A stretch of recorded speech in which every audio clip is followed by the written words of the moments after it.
Nalala ko si Sir Rogie nung pagkatapos ng pinasal eh, for how many months, kapag po siya nakapag-preach ulit sa television. Anyway, go with me in 2 Timothy chapter 2 verse number 7.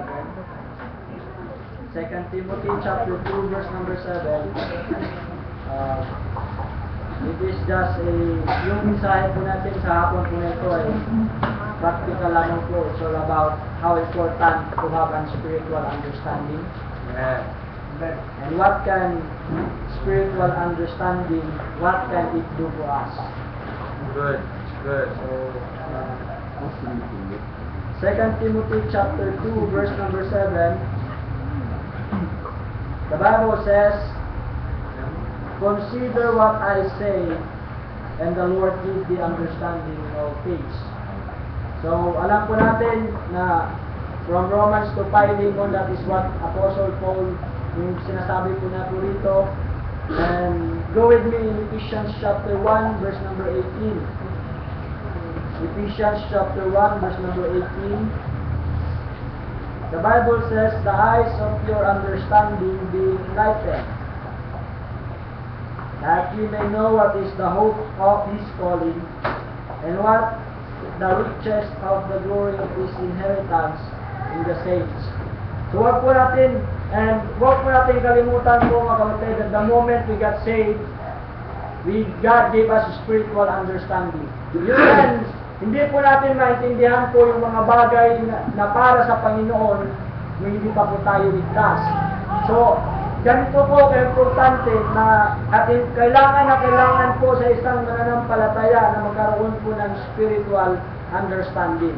Kasi po mga kapatid, kung wala po tayong spiritual understanding, lahat po ng mga pangyayari po sa buhay po natin, every consequences, every problems na nasasalubong po natin, pag wala po tayong spiritual understanding, what we will be doing is messed up every time. That's right.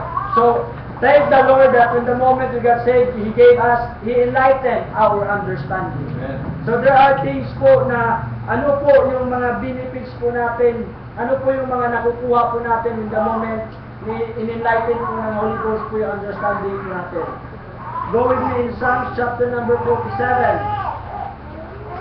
Psalm chapter number 47, verse number 7.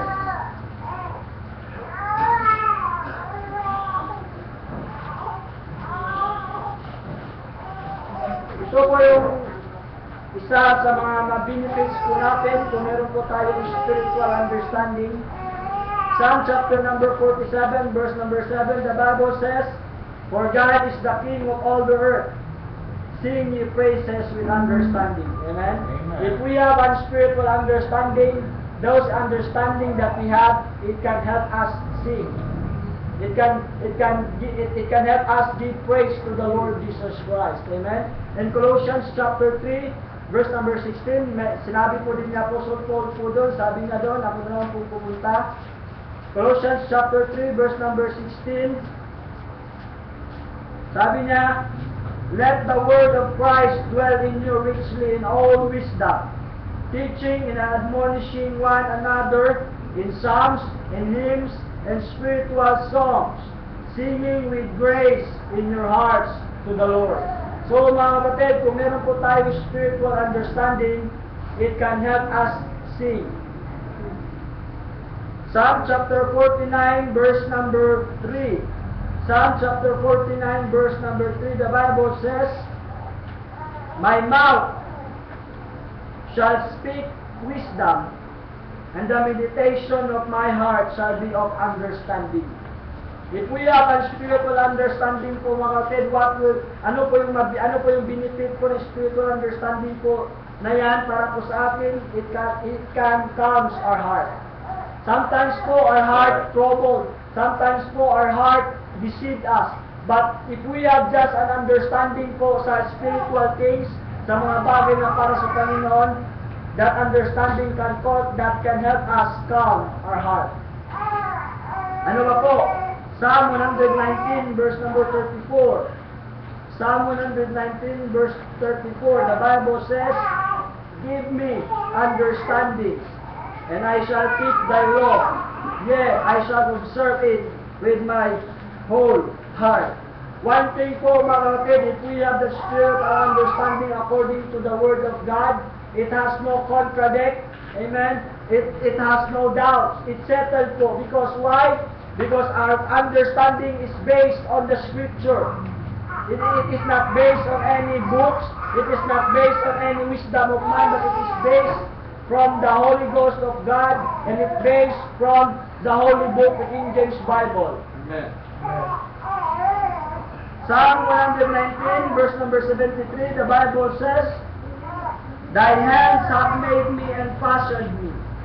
Give me understanding, that I may learn Thy commandments. Kaganda po na mga kapatid, if we have just a spiritual understanding, that spiritual understanding that we have, it can help us learn the right way. Mga kapatid, the Apostle Paul said, consider what I say, and the Lord will give you understanding in all things. So po mga kapatid, gamitin po natin yung spiritual understanding na po, spiritual understanding po natin, gamitin po natin yan para sa Panginoon. Amen? Amen. Because the Bible says that Thy hands have made me, fashioned me. Give me understanding that I may learn Thy commandments. And Psalms 119, verse 144, the Bible says, The righteous of Thy testimony is everlasting. Give me understanding and I shall live. That understanding po na meron po tayo, it can help us get a life. No? A life of joy. A life of love. A life of peace. A life of long-suffering. A life of gentleness, goodness, faith, meekness, and temperance. The fruit of the Spirit po mga kapatid.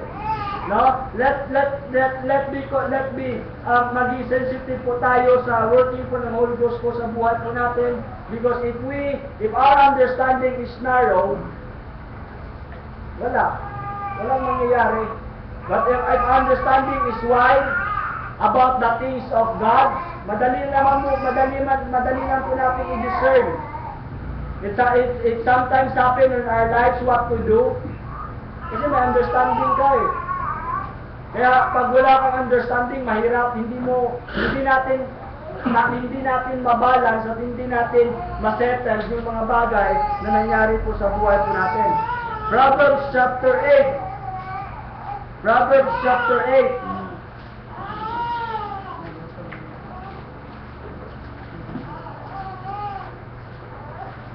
Proverbs chapter 8, verse number 14. Counsel is mine, and sound wisdom. I am understanding. I have strength. You see po mga kapatid, if we have just a spiritual understanding, it can give us strength, kalakasan po. No? Ano po? Proverbs chapter 15, verse number 14. Proverbs chapter 15, verse number 14, the Bible says, The heart of him that hath understanding seeketh knowledge, but the mouth of fools feedeth on foolishness. So yung understanding po mga kapatid na meron po tayo, help us to seek more knowledge. But that knowledge po mga kapatid, yung knowledge na isisik po natin, it should be the knowledge much more for Christ. Amen. Yung knowledge na isisik po natin, ayun po yung knowledge po na kung paano po natin malaman si Kristo.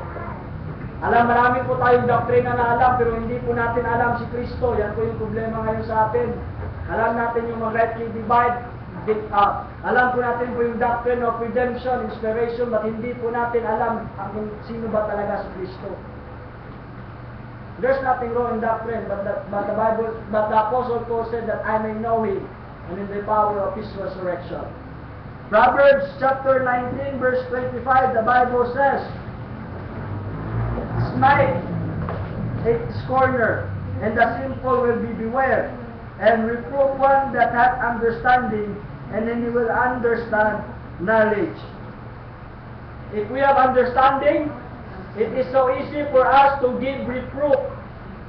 It is easy for us to receive rebuke. It is easy for us to to receive admonishment. Galing po sa salita po ng Diyos. Kaya marami pong mga Kristiyano po ngayon na pag may naririnig mo po silang hard preaching, nagreklamo agad. Bakit? Narrow ang understanding eh.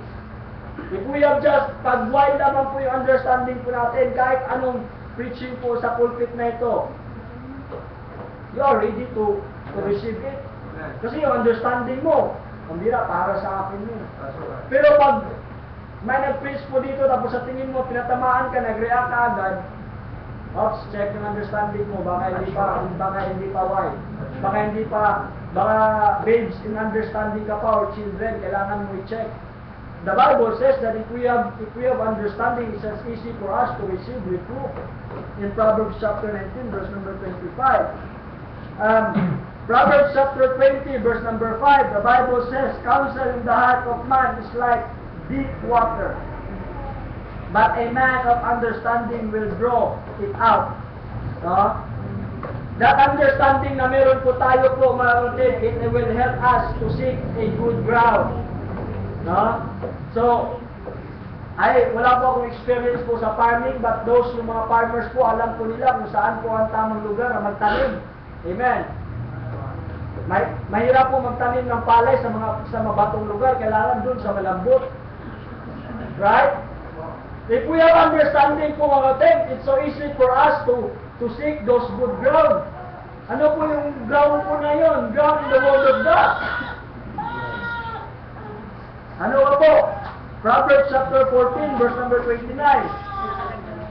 Proverbs chapter 14, verse number 29, the Bible says, he that is slow to wrath is of great understanding. You know, preaching si Robbie kanina, amen, mga wives. Baka kaya kang palagi kang dada ng dada, baka wala ka pa yung understanding, amen. But he that is hasty of spirit exalteth fully.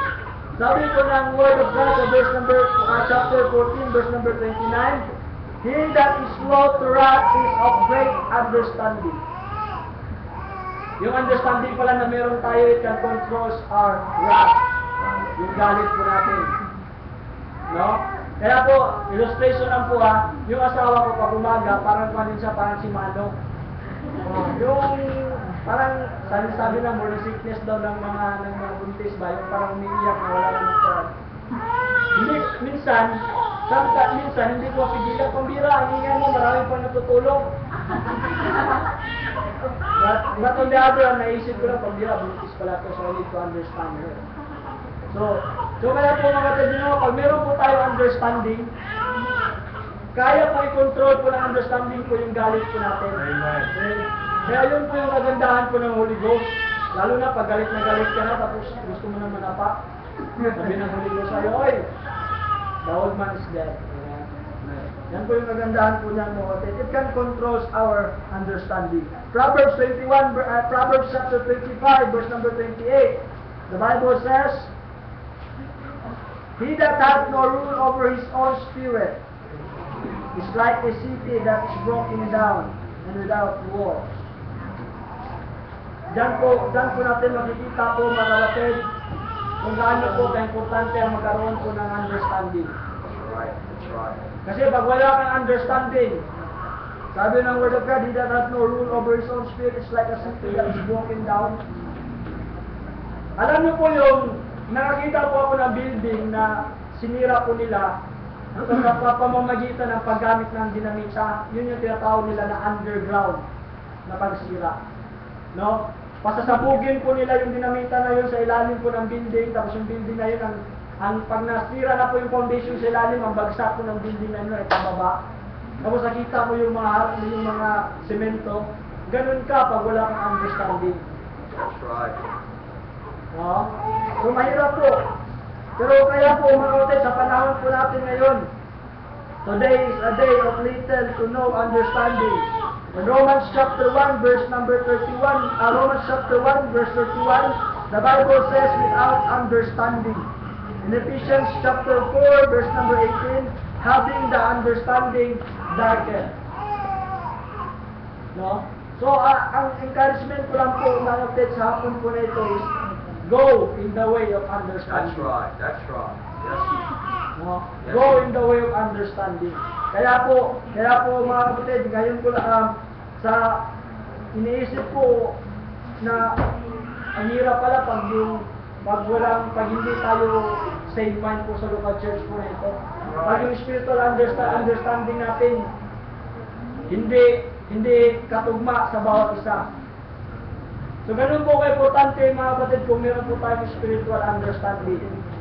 Baka yung iba po dito na umaattend lang, knowing na alam na nila yung mga pangyayari po sa church pero hindi pala. Kaya po mga kapatid, ang encouragement ko lang po is huwag po natin isarado po yung puso po natin tenga sa pakikinig po ng salita po ng Diyos. Amen. Dahil, nako, kung ang alam mo salvation lang, tapos hindi mo i-widen po yung understanding po natin, malaki po ang problema. Kaya ang encouragement ko po sa hapon po na ito, go in the way of understanding. Kahit na maraming tao na ayaw sa iyo sa paglilingkod mo sa Panginoon, as long as you understand that as a saved person, meron kang responsibility na gawin yung mga bagay na para sa Panginoon. So, yun naman po. Amen. Thank you, brother.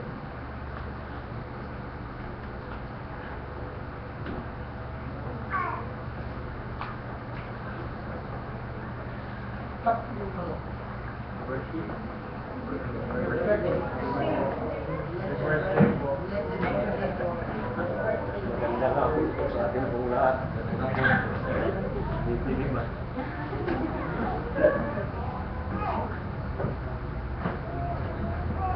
Ako po'y nagpapasalamat sa Diyos na kung saan ay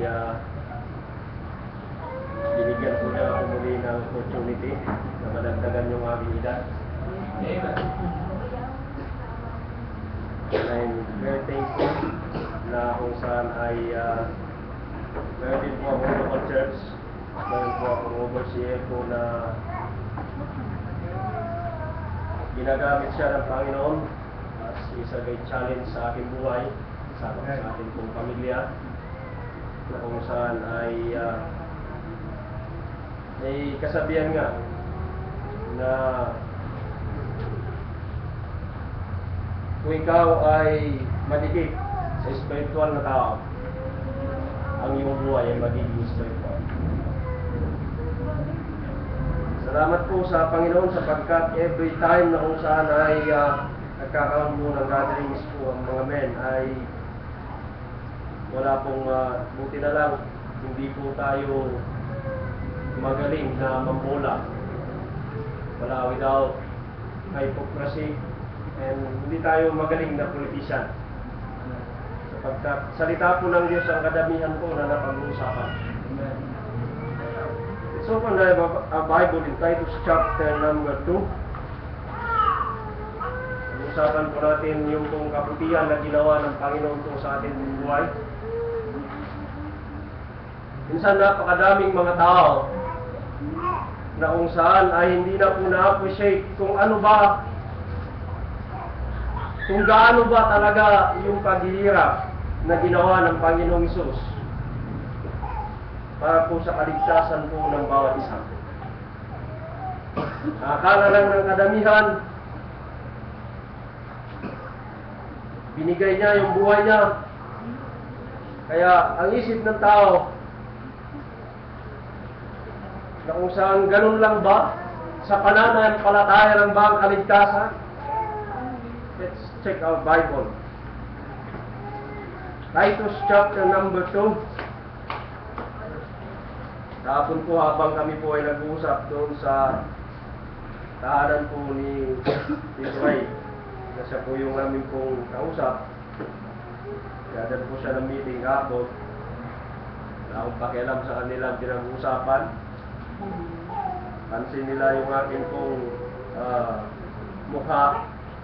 But I really thank the Lord na mayroon po akong salita ng Diyos na minimeditate. Titus chapter number 2, verse number 14.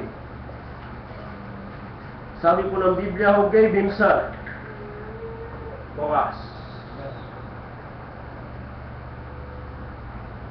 that He might redeem us from all iniquity, and purify unto Himself a peculiar people, zealous good works. Amen. Sabi po na salita ng Diyos, who gave Himself for us. Ibinigay ng Panginoong Hesus ang kanyang sarili, Amen. willingly, that He might redeem us from all iniquity. Hindi lang po isa, kaya nga hindi na natin kailangan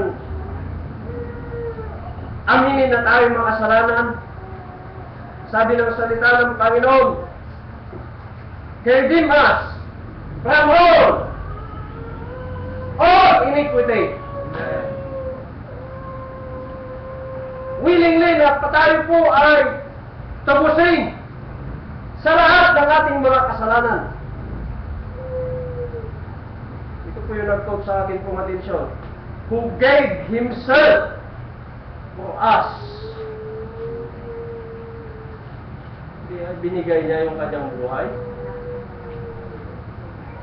Isip ko para sa akin.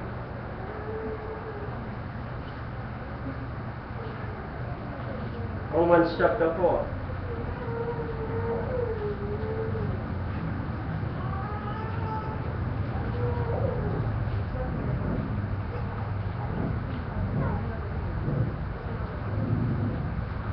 Verse number 24 and 25. But for us also, to whom it shall be imputed, if we believe on Him, that raised up Jesus, our Lord, from the dead, who was delivered for our offenses, and was raised again for our justification. Sabi po ng salita ng Panginoon, who was delivered for our offenses.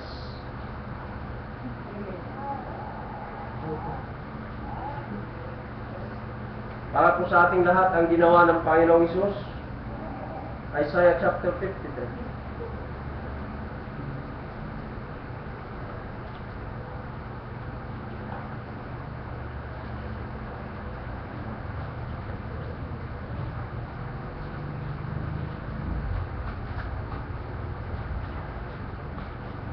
Yun po sa EBPI, hinawit ko tong Isaiah 53 na ito. Sabi ko, tinanong ko si Sir Jay at this time kasi nandun siya eh. Hindi ko alam mo ba yung Isaiah 53? Hindi. Sino nakakalap mo ng awit na ito? Wala. Sing.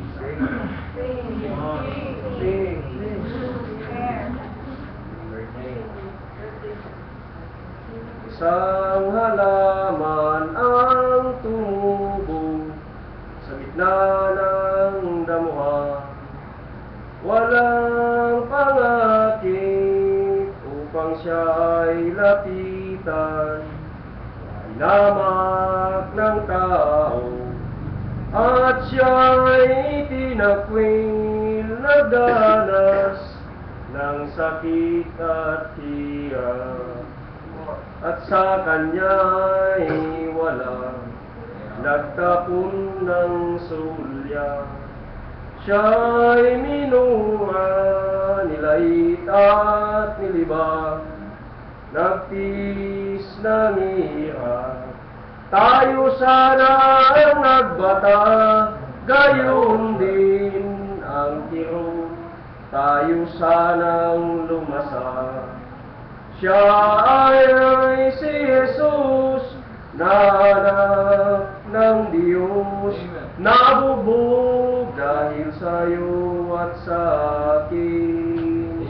Siya ay nabayubay sa krus ng Kalbaryo dahil sa pag-ibig niya sa tao. Isaiah 53 verse number 9. And He was made His grave with the wicked and with the rich in His death, because He had done no violence, neither was any deceit in His mouth. I thank God, Because my Lord, ni kailanman, hindi niya binuksan ang kanyang bunganga at that time na inaakusa ng mga tao.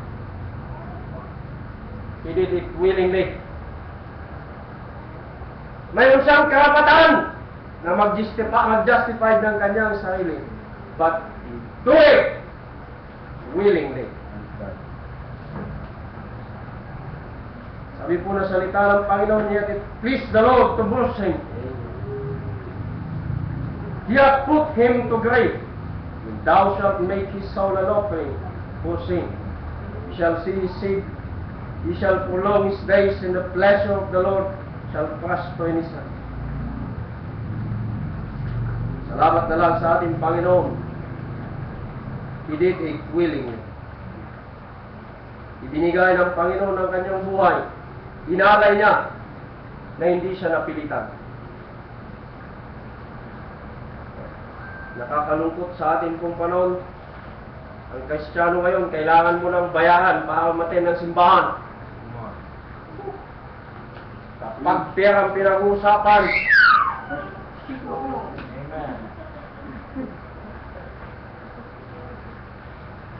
sana hindi ho mangyari sa luwa, sa local church na ito. Napakadami po ngayon gumagawa po ng mga season. Nagkakaroon sila ng evangelistic campaign. May palibay pabigay para lang magkakaroon ng tao.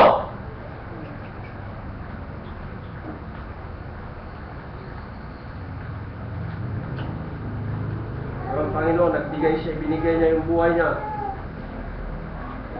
na hindi po siya napipilitan. He gave himself, inopen niya yung kanyang buhay.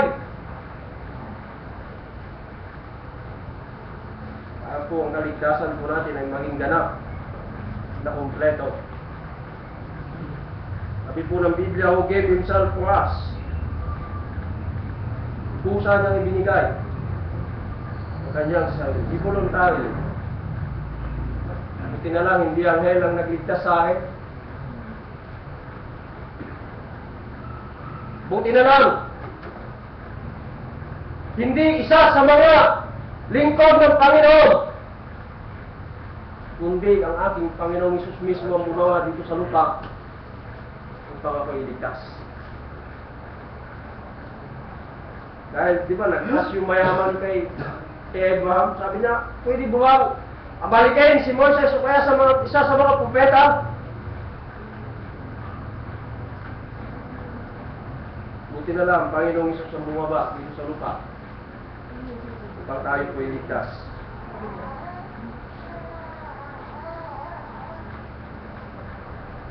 Salamat po sa kabutihan ng Diyos na ginawa po sa ating pong buhay.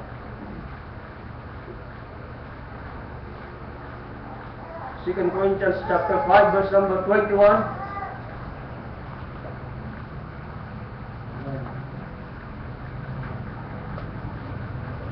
Sabi po ng Biblia po, He hath made Him to be sin for us. Siya na walang kasalanan. Siya ang umako ng ating kasalanan. Napakabuti naman ng Panginoon. Buti na lang ang Panginoong Isus. He gave it willingly. He do it willingly. Sino pa naman ang tao? Naakuin mo ang kasalanan na hindi mo kasalanan. Mayroon ba? Sometimes easy po sa atin mga men na maging coverture. Okay? Pero in reality mga kapatid, maraming mga duwag na mga lalaki. Pag nandun ka na sa sitwasyon,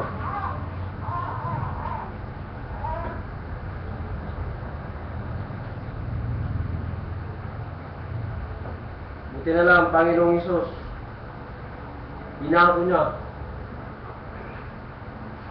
yung kasalanan na sanlin ka. Sabi po na salita ng Diyos, for He hath made Him to be sin for us who knew no sin, that we might be made the righteousness of God in Him. Hindi ang mga kapatid, ikaw na makasalanan, kapalitan ka ng katuwiran. kabanalan ng Diyos. Kapalit, no? Once na nagtiwala ka sa kanyang ginawa.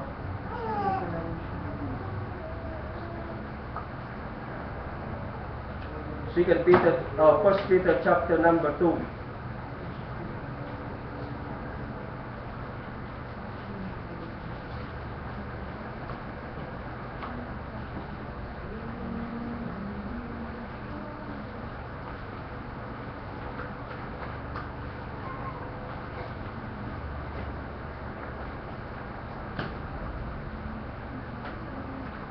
Verse number 22. Sabi ng salita ng Panginoon, who did no sin, neither was guile found in his mouth, who when he was reviled not again, when he suffered, betrayed not, but committed himself to him that judgeth righteously, who his own self bare our sins in his own body on the tree, that we being dead to sins should live unto righteousness, by whose stripes yun. Tayo po sana dapat ang magbuhat ng cross. Sometimes dumating lang yung ligalig sa buhay natin, nakakalimutan na natin ang Panginoon. Kaunting problema lang, nasaan yung tiwala natin sa Panginoon? It's easy na sabihin, mga kapatid, I trust in you, Lord. Pero that time na kung saan nandun na tayo sa in front ng tribulation, nakakalimutan natin ang Panginoon.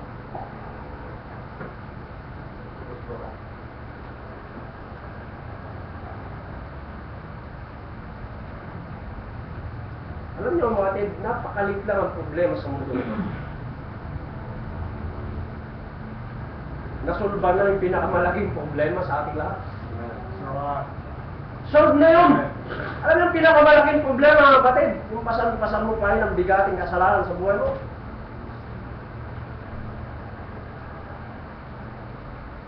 Sa buhay namin ng mag-asawa, since ako po ay nag-aaral pa lang ng Bible school, sabi ko sa misis ko, hindi ako sanay na walang pera.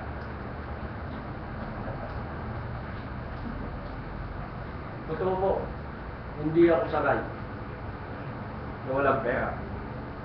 Pero dumating ang time, walang-wala talaga. Sabi ko, dito ko mapupun kung gaano kapangyarihan ng Panginoon, gaano siya katunay sa buhay ko. Sa buhay ng isang mag-asawa, ay challenge po yung mga baguhan dito ng kasal. Hindi po problema ang pera sa isang pamilya. Sapagkat ang may problema niyan, tunay nga na men, ang tayo pong mga lalaki nagana. Kung alam ba ninyo, mga kapatid, kontrol lahat ng Diyos ang nangyayari sa buhay natin. Hindi natin kontrol. Sometimes God allow na maubusan tayo ng pera para lumuhod tayo at tumawag sa Diyos. Kilalanin natin ang kapangyarihan ng Panginoon. Alala ko yung pakikipaglaban ni Joshua. Pinabagsak niya nga yung wall of Jericho eh. Pagdating sa pakikipaglaban niya sa Ai, sabi niya, maliit lang na bayan yan. Nagtiwala sa kanyang mga sundalo. Anong nangyari sa kanila? Nanalo ba sila? Sometimes pinapakita ng Panginoon sa buhay natin, kahit gaano tayo katalino at kagaling, minsan ipinapakita ng Panginoon na kung wala ang tulong ng Diyos, mga kapatid, wala tayong magagawa. Ano, wala tayo talagang gagawin kundi lumuhod sa Diyos at humingi ng tulong sa Kanya.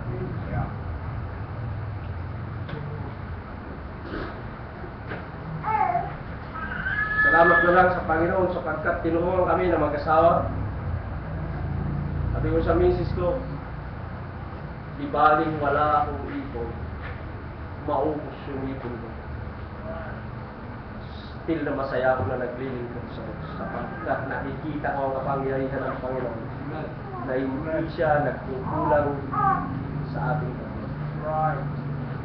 Thank you, Lord.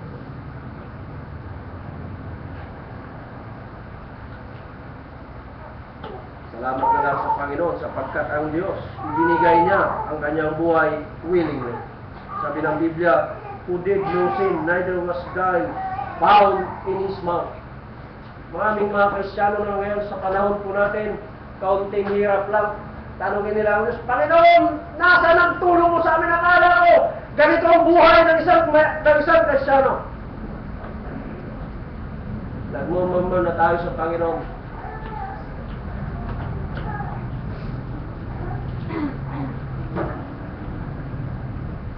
Minsan yung buhay mayaman, pinapadanas din ng Diyos ang buhay ng isang mahirap.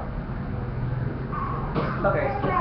Pansinin mo ninyo ang buhay ng Panginoong Isus. He is a King. He is God. Pagbaba niya sa lupa, dinanas niya kung anong buhay ng isang tao sa mundo ito.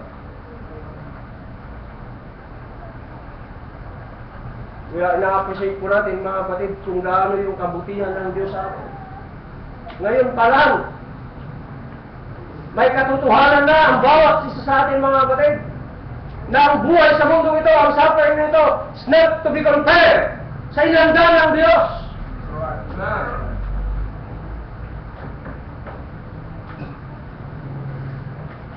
Isipin mo mga kapatid, maraming nag-aangat na tao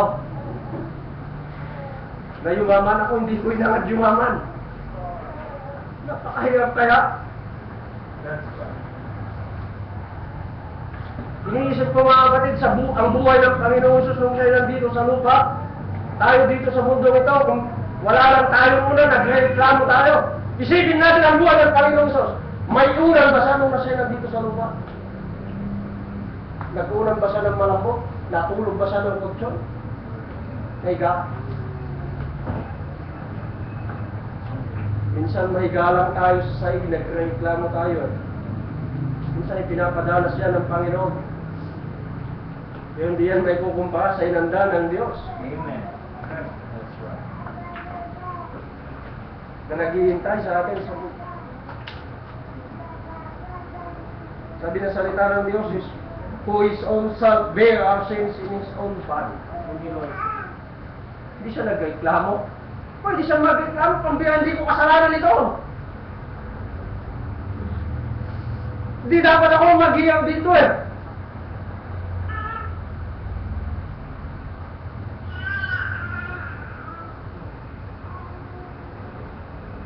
Mga kapatid, sa gawain po ng Panginoon, kailangan natin talaga maghirap.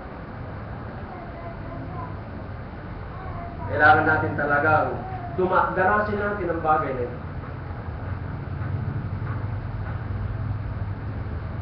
Sapagkat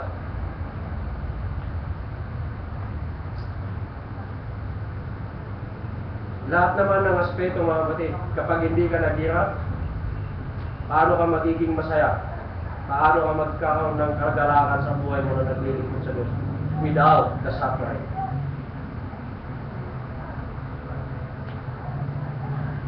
Walang tumuntong kaagad sa mataas na degree na hindi dumaan sa mababa. Naghirap muna sila mga kapatid.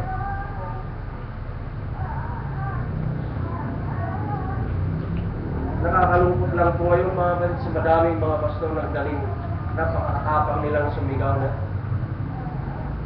And they claim yung minister na hindi dapat nila i-claim sapagkat wala tayo dito. Hindi natin nabutong, hindi naman binuo ng sola sa isang tao lang. Ang intentionally po ng sola, ang glory ay babalik sa Panginoon, not to the name of anybody.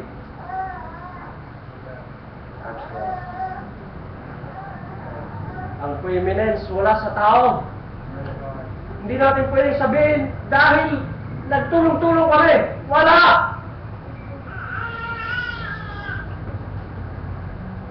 Dahil ang preeminence lahat sa Diyos.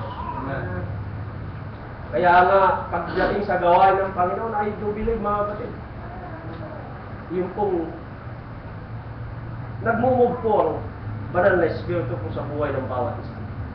Kaya tulong-tulong na sa gawain. Kagalakan na lang mo natin talaga na ngayon pong makita na mga lingkod ng Diyos, mananampalataya, na maayos ang buhay. Kagalakan na yun. Sabi po na salita ng Diyos, willingly po, hindi nagsalita ang Panginoong Isus. Romans chapter 8. I close my message with this verse.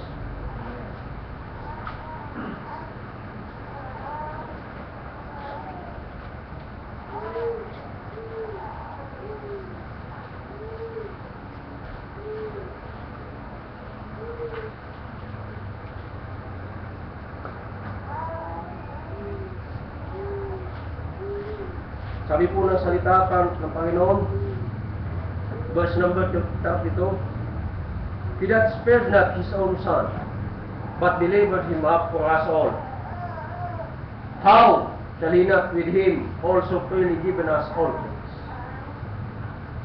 Who shall lay anything to the charge of God's elect? It is God that justifies. Who is He that condemneth? It is Christ that died, yea rather that is risen again, who is even at the right hand of God, who also maketh intercession for us. Mga kapatid,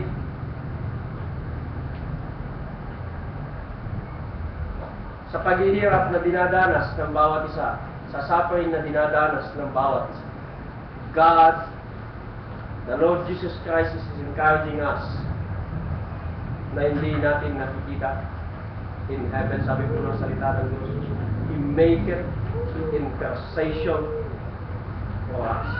He encourages us with His words. Nakikita ng Panginoon na ang pinagdadaanan natin, hindi natin matatanggap. May kasabihan nga, mauuna muna ang suffering, mauuna ang paghihirap bago gantimpala. Walang gantimpala and then suffering. Suffering muna bago gantimpala. Maghirap muna tayo sa mundong ito. Pero naghihintay sa atin. Alam na natin kung ano naghihintay sa atin, mga kapatid.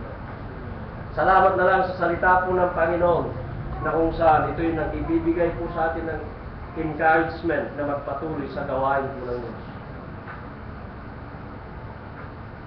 Dati ang panahon, walang tatapik sa ating balikat. Wala. Iniisip ko mga kapatid, sa layo, if God permitted na kami talaga mag-stay ng Kalinga, walang tatapik doon sa ating balikat. Maliban lang sa salita ng Diyos. Amen. Napakaganda dito, napaka-challenge dito kasi ang dami natin eh. Right? Continue ka lang. I'm praying for you. Dati yung panahon na wala nang tatapik sa'yo. Ikaw na lang. Ang mag-isa.